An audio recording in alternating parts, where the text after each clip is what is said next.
Hi guys! Intro! Pasok!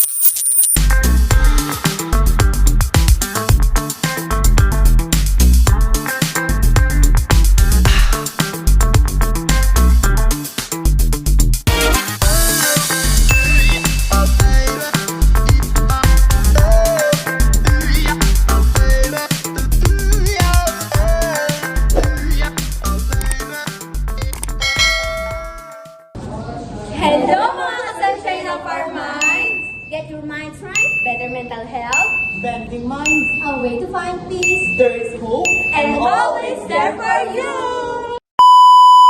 So for now, what is depression? Depression involves a depressed mood or loss of pressure and interest in an activities for a long period of time. Depression can affect anyone and requires treatment such as therapy and medication to effectively manage symptoms. So depression, for me, depression is from an irregular mood or feelings that changes in your everyday life. Depression is a mental disease defined by persistent sorrow and a loss of interest in typical enjoyable activities. Depression is feeling of severe despondency and dejection. It is a feeling where you seem to see yourself so low that you think always negative. Being depressed often feel like carrying a heavy burden. But you are not alone with these symptoms, or you are not alone with this kind of struggle. Millions of people nowadays suffer from some form of depressions every year, and making one of the most common mental disorder in our country, which is the Philippines, or in our world rather. And gaining a deeper understanding of what depression is can help us to begin the journey to recovery. Taking some time to learn about the causes and symptoms of depressions will assist you greatly when it comes to time to consider to the methods of treatment. So if you're taught that depression is just feeling sad, then you should reevaluate now. Because today, this vlog, we will be discuss about the different types of depressions, the different symptoms, and the different treatments that will help you to assist yourselves. So without further ado, for the first type, let's start. So for the first type of depressions that I will be discussed to you right now is all about psychotic depression. So what is psychotic depression? Psychotic depression is a subtype of a major depression that occurs when a severe depressive illness includes some forms of psychosis. The psychosis could be hallucination, such as hearing a voice that telling you that you are not good or worthless.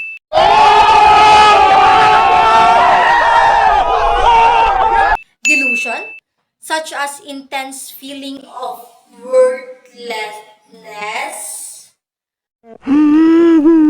worthlessness, failure, or having committed of a sin or some other break with reality. Psychotic depressions affect roughly 1 out of 4 people admitted to the hospital for depression. So to better understand what is psychotic depressions, I prepared a short clip that will be discussing about the different symptoms that you will be encounter with the psychotic depression.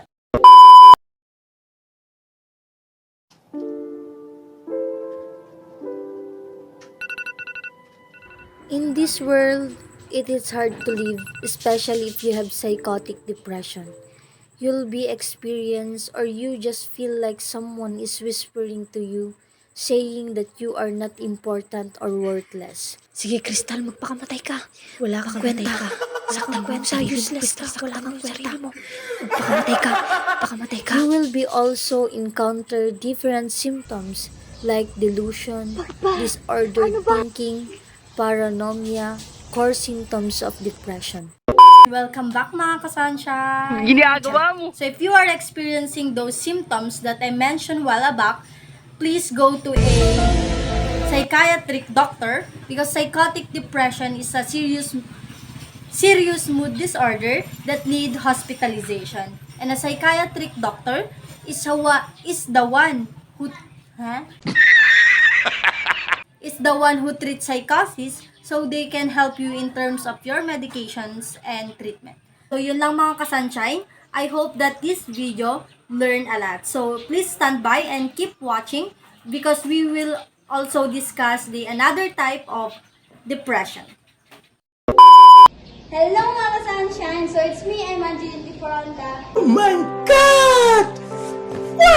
And today I'm going to discuss to you the another type of depression, which is the major depressive disorder. So what is major depressive disorder?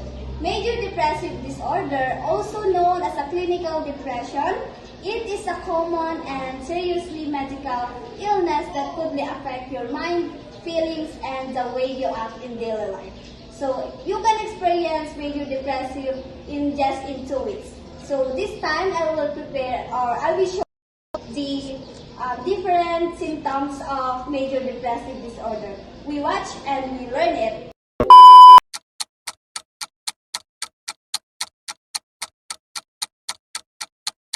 Waking up day to day is one of the biggest challenges you experience when you are diagnosed with major depressive disorder. The symptoms of this kind of depressive is you could not sleep every day, can't even focus, and very tired always. Honestly, if you are diagnosed with major depressive, it is hard for you to eat your hopeless and worthless day-to-day activities. You can eat well and always have no appetite every day and feel weight loss. Furthermore, you experience feeling of excessive and self-worth in your life. When you are diagnosed with major depressive, it seems like suicide is the best solution to end those overthinking and sadness. Para bang iniisip mo na wala kang halaga. So if you are diagnosed with major depressive, you are experiencing those suicide thoughts that would kill you and always think you that you are not worthless.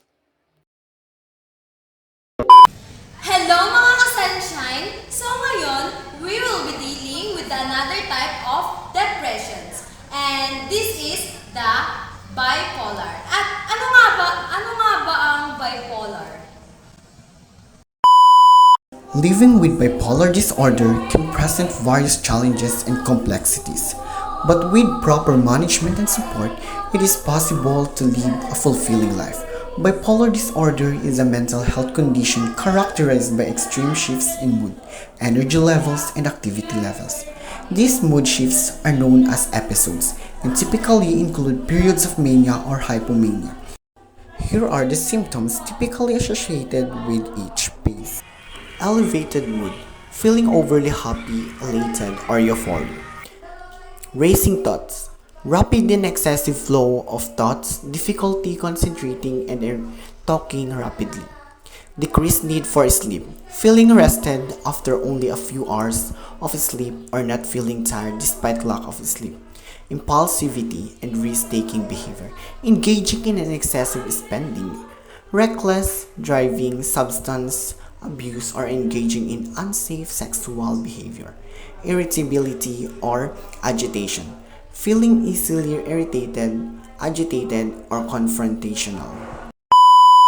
Remember, everyone's experience with bipolar disorder is unique, and what works for one person may not work for another. It's important to work closely with healthcare professionals to develop an individualized treatment plan that addresses the specific needs and goals. The treatment of bipolar disorder typically involves a combination of medications, therapy, and lifestyle adjustment. The specific treatment plan may vary depending on the individual's symptoms, preferences, and the severity of the conditions. It's important to work closely with a mental health professional to develop an individualized treatment approach.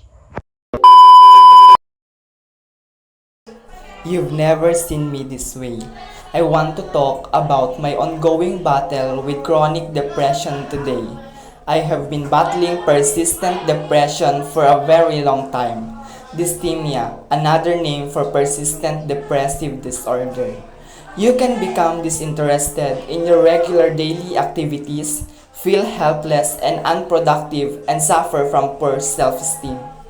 Emotion like this lasts for a long time and may negatively impact your relationships, academic progress, and daily activities.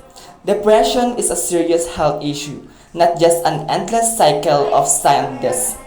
Even when I'm having fun with friends, there is always this low, settling darkness over my head, even if sometimes force myself to go out. I've done a lot of things to improve, including CBT practice, a healthy diet, mindfulness, and other things. And whenever I can, I meditate. I find that meditation helps me be present, especially when my thoughts are fighting between the present and the future.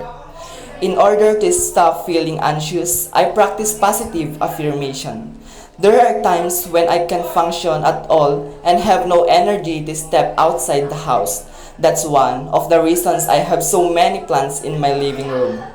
When I'm like this, I'm not particularly understand how to take better care of myself. Many of just share the highlights of our lives, particularly on social media. So it's impossible to tell how other people's lives are actually going. I surround myself with nature to make myself feel at ease. But then major depression strikes, I am unable to leave my bed. What does it feel like, in your opinion? You are experiencing a nightmare.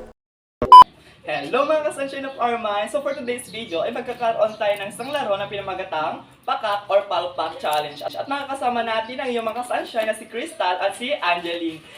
No! God, please, no! No! Simple lamang ang mechanics ng larong ito. May babasahin ako isang katanungan at sasagutin nyo lamang ito ng pakak or palpak. So pakak kung tama ang iyong kasagot. Oh my God! At palpak naman kung mali ang iyong kasagutan hinggil sa katanungang iyon. At saka kapag mali ang iyong kasagutan, ay bubunot lamang dito sa baon na to at ito ay naglalaman ng isang parusa.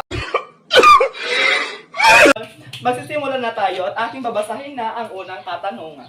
Handa na ba kayo ka-sunshine? Handa na!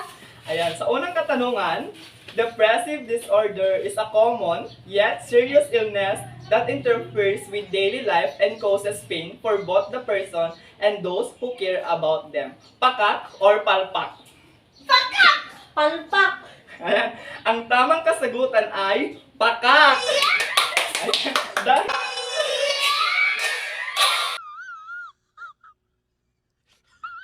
mali ang iyong kasagutan, may karampatang kaparusa at bubulot ka dito.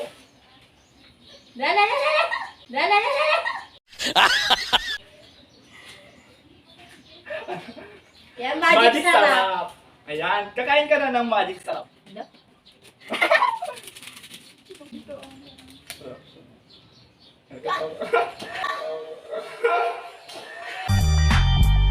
Ayan, sa pangalawang katanungan, handa na ba kayo? Handa na! Minor depressive disorder is characterized by a combination of symptoms that interfere with a person's ability to carry out daily function eating. Pakak or palpak? Pakak! Palpak? Ang tamang kasagutan ay palpak. Kasi ang major depression ka na ng iyong parusa. Asin! Ganun ka?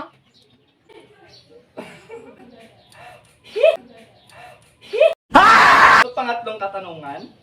Minor depression is characterized by having symptoms for 2 weeks or longer that do not meet full criteria for major depression. Pakak or palpak? Palpak! Ang tamang kasagutan ay pakak! Ayan, bumulot na kayo. Bagoong kay Crystal at saka Toyo kay Angeline. Ay, kayong makakasal sa ating camera kung gusto nyo makita yung reaction. Ayan, bagoong at Toyo.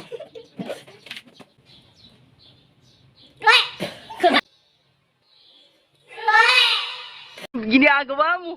Angeline, kailangan. Sabi ko naman. Toyo.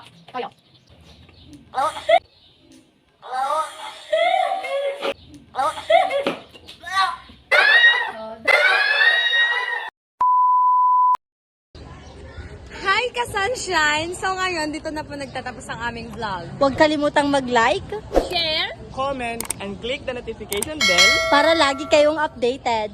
Bye!